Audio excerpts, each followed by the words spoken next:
Hello my dear students, once again a very warm welcome to all of you. In this video I will be talking about further 6 more important perquisites. इस video में perquisite का number 13 रखा गया है क्योंकि मैं already अपनी previous videos में 12 परक्विजिट 12 परक्विजिट्स कवर कर चुकी हूँ। Rent free accommodation, motor car, interest free loan, ये 3 परक्विजिट अलग अलग वीडियोस में कवर किए गए हैं। उसके अलावा 4th परक्विजिट से लेकर 12th परक्विजिट तक मैंने एक वीडियो में कवर किया है। ये कोई स्ट्रिक्ट नंबर नहीं है, ये मेरे हिसाब से नंबरिंग है, मैंने उनको 4 to 12 नंबर दिया है।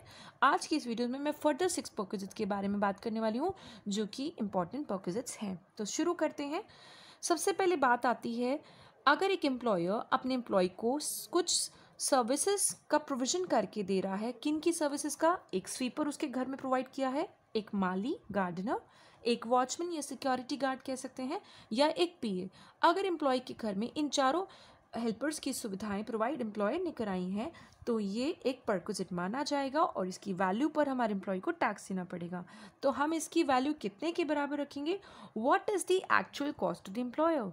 एम्प्लॉयर को अपने एम्प्लॉय को ये सर्विसेज प्रोवाइड करने के लिए अपनी जेब से कितना खर्चा इनकर करना पड़ा, माइनस मैंने रेड कलर से लिखा है जो कि मैं हर परक्विजिट के एंड में कहती हूँ कि अगर एक तरफ से एम्प्लॉयर ने एम्प्लॉय को बेनिफिट दिया और दूसरी तरफ से एम्प्लॉय से कुछ पैसे वापस ले लिए हैं तो वो वापस जो पैसे ले लिए वो बेनिफिट तो नहीं रहा ना।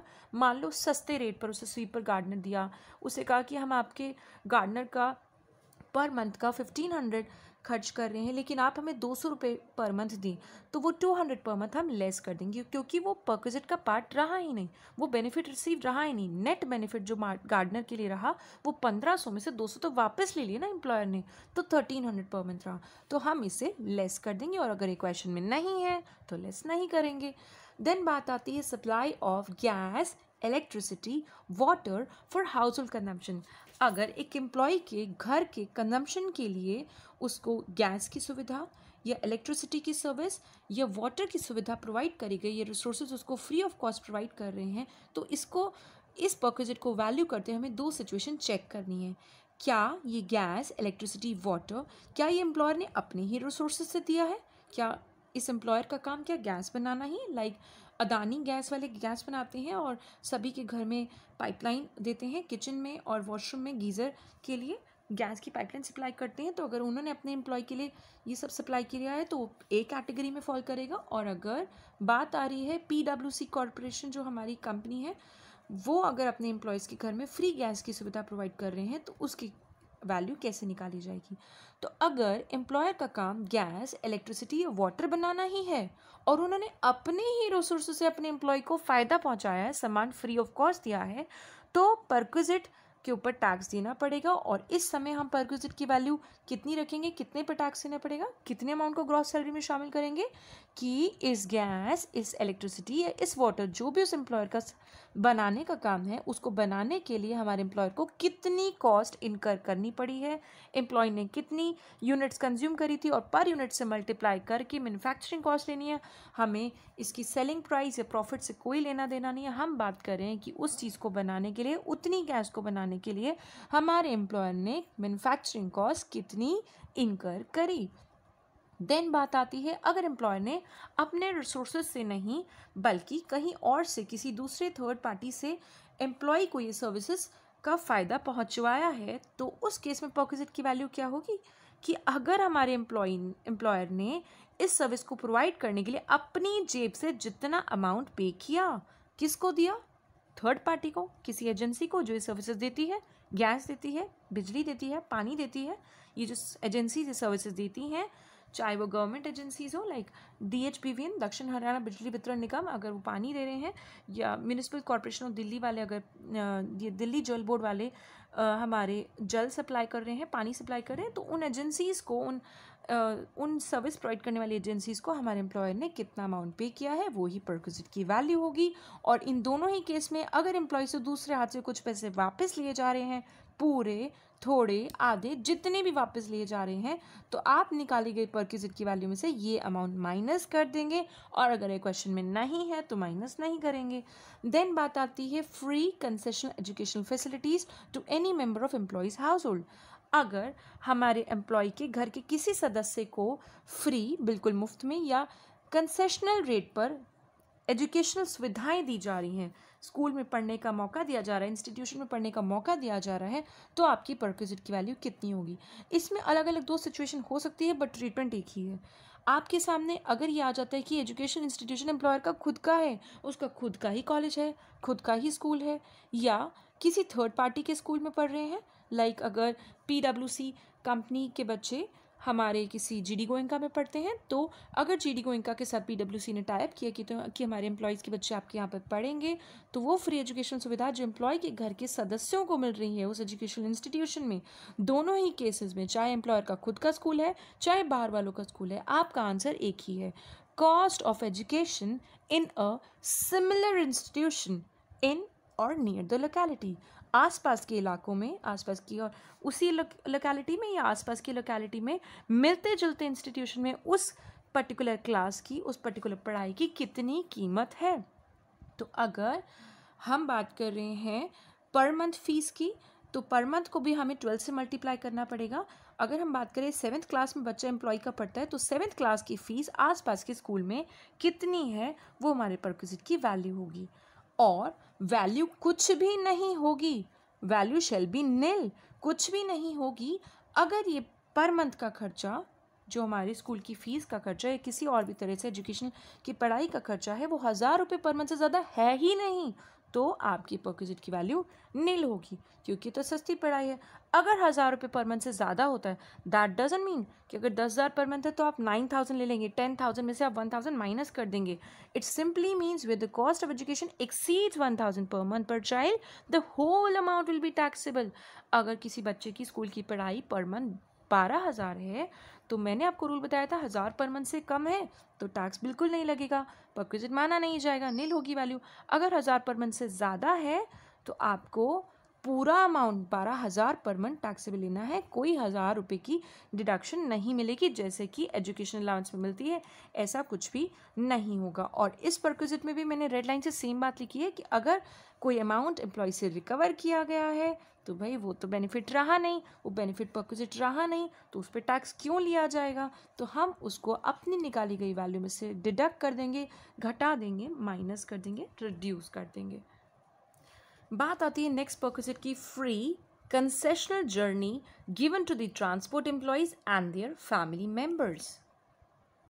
हम उन एम्प्लॉयज़ की बात कर रहे हैं जो कि एंगेज हैं, एक ऐसे एम्प्लॉयर के यहाँ नौकरी करते हैं जिसका काम, जिस एम्प्लॉयर का काम लोगों को, पैसेंजर्स को या सामान को एक जगह से दूसरी जगह ले जाना ही है, कैरेज करना ही है, मतलब कि ट्रांसपोर्ट इंडस्ट्री, चाहे एयर ट्रांसपोर्ट हो, रेल ट्रांसपोर्ट हो, वाटर ट्रांसपोर्ट हो या रोड ट्रांसपोर्ट हो।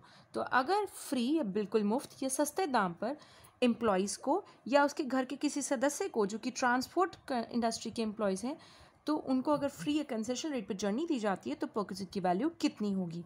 अगर मैं बात कर रही हूँ ऐसे एम्प्लॉयज़ की जो कि एयरलाइन या रेलवेज़ के एम्प्लॉयज़ हैं, IRCTC के एम्प्लॉयज़ हैं या फिर किसी एरोप्लेन ऑपरेटर के एम्प्लॉयज़ हैं, तो ऐसे एम्प्लॉयज़ को या उसके घर के किसी सदस्य को अगर सस्ते दाम पर या बिल्कुल मुफ्त में जर्नी मिलती है तो इस तरह के परक्विजिट के ऊपर वो एम्प्लॉई गवर्नमेंट को कोई टैक्स नहीं देगा, टैक्स की वैल्यू निल है। देन बात आती है दूसरे एम्प्लॉयज़ की जो कि एयरलाइन या रेलवेज़ के नहीं हैं, तो बच गए शिप वाले, स्टार क्रूज़ वाले, वाटर ट्रांसपोर्ट वाले एंड बस ट्रांसपोर्ट वाले।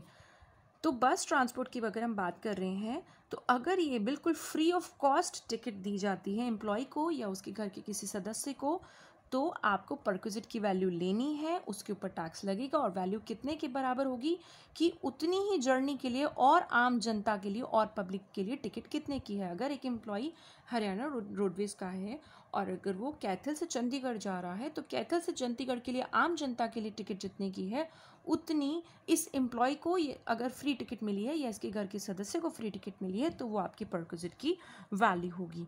और अगर सस्ते दाम पर टिकट मिली है तो जितना अमाउंट एम्प्लॉय ने उस टिकट को ख़रीदने में पे करा है वो हम ऊपर निकाली गई वैल्यू में से माइनस कर देंगे। मान लो 50% ऑफ मिला है, टिकट थी 800 रुपये की और 400 रुपये की छूट मिल गई, तो 400 रुपये हम 800 में से लेस कर देंगे, 400 रुपये will be the value of the perquisite. तो वैसे कायदे से ये उल्टा होना चाहिए, एयरलाइन वालों को परक्विजिट की वैल्यू पर टैक्स देना चाहिए और बस ट्रांसपोर्ट वालों की परक्विजिट की वैल्यू निल होनी चाहिए, क्योंकि उनका टिकट का अमाउंट कंपैरेटिवली बहुत स्मॉलर होता है एयर इंडस्ट्री में तो, ऑलमोस्ट थाउजेंड्स में रन करती है tickets. Like for example a ticket costing from Delhi to Bangalore may be 15,000 if I want to book it immediately. So it should be the other way around, but this is how it is. सरकार ने यही rule रखा है. Then बात करते हैं value of any specified security और sweat equity shares जो कि किसी किस्म की सिक्योरिटी है. It can be bonds, it can be debentures, it can be mutual fund, या किसी किस्म के स्वेट इक्विटी शेयर्स हैं जो किसी अच्छा काम, कुछ नया इन्वेंशन करने पर हमारे एम्प्लॉय को एज एन एप्रिसिएशन दिए जा रहे हैं. तो अलॉट किए गए हैं, ताज़े अलॉट किए गए हैं, या कोई पहले वाले शेयर्स उनके नाम पर ट्रांसफ़र किए गए हैं बिल्कुल मुफ्त में या कंसेशनल रेट पर, तो ये भी एक टैक्सेबल परक्विजिट है. और इसकी वैल्यू बराबर होगी फेयर मार्केट वैल्यू उस तारीख पर उन शेयर्स की, उन सिक्योरिटीज़ की कितनी थी जब एम्प्लॉय ने इस ऑप्शन को एक्सरसाइज किया था, जब एम्प्लॉय ने ये स्वेट इक्विटी शेयर्स लेने के लिए या स्पेसिफाइड इक्विटी लेने के लिए हाँ भरी थी, ऑप्शन येस कर दिया था, उसने इंटरेस्ट दिखाया था, तो उस तारीख पर फेयर मार्केट वैल्यू, उसने अपने एम्प्लॉयर का उस ऑफर को एक्सेप्ट किया था, तो उस तारीख पर उन शेयर्स की फेयर मार्केट वैल्यू कितनी थी वो आपकी परक्विजिट की वैल्यू होगी. और माइनस करेंगे अगर इन शेयर्स को लेने के लिए एम्प्लॉय ने एक हाथ से शेयर्स लिए और दूसरे हाथ से एम्प्लॉय को कुछ पैसे वापस भी दे दिए, रिकवर कर लिए एम्प्लॉय ने, तो वो हम माइनस कर देंगे, तब निकलेगी हमारी एग्जैक्ट परक्विजिट की value.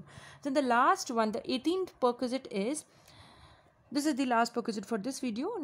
It is still not last. So the 18th perquisite is any contribution made to the account of the SSC by the employer in RPF, Recognized Provident Fund, or in the scheme referred to in the section 80 CCD, or in the approved superannuation fund to the extent it exceeds 7.5 lakh in the previous year. This section has been inserted with effect from assessment year 2021-22 only. इससे पहले ऐसा कुछ नहीं था. तो अगर हमारा employer SSC employ के अकाउंट में, रिकॉग्नाइज प्रोविडेंट फंड के अकाउंट में, या 80 CCD के तहत बताई गई किसी भी स्कीम के अंदर या किसी अप्रूव सुपर एनुएशन फंड के अंदर 7.5 लाख से ज़्यादा अगर एक साल में डिपॉजिट कराता है, कंट्रीब्यूशन करता है, तो जितना ज़्यादा कराता है वो आपका टैक्सेबल परक्विजिट होगा. फॉर एग्जांपल अगर 9 लाख कराए तो 7.5 लाख से 9 लाख कितना ज़्यादा है? 1,50,000. 1,50,000 विल बी योर परक्विजिट. अगर 12 लाख कराए तो वो 7.5 लाख से कितना ज़्यादा है? 4.5 लाख ज़्यादा है. Then that will be the value of perquisite. But बात यहीं ख़त्म नहीं होती है. जो एक्स्ट्रा अमाउंट डिपॉजिट कराया है 7.5 लाख के ऊपर, इसके ऊपर जो एनुअल एक्रीशन होता है, जो बढ़ोतरी होती है, जो इंक्रीज़ होता है, लाइक कोई इंटरेस्ट आया है, कोई डिविडेंड आया है, या कोई और मिलती जुलती सिमिलर नेचर की इनकम उस फंड के ऊपर अर्न कर रहा है एम्प्लॉई, तो वो जो इस फंड के अंदर ये जो क्रेडिट हो रहा है ये अमाउंट, ये भी परक्विजिट माना जाएगा. तो बात सिर्फ हम उसी अमाउंट की कर रहे हैं जो कि 7.5 लाख के ऊपर डाला गया है, उसके ऊपर का interest. So that's it for this video. Do watch out my next video for more perquisite, and these will be few last perquisites. I'll be talking about medical facilities and leave travel concession in my next videos. 2 videos will be there, and these will be finally the last 2 perquisites. No more perquisites will be covered. Thank you so much. Stay connected. Bye.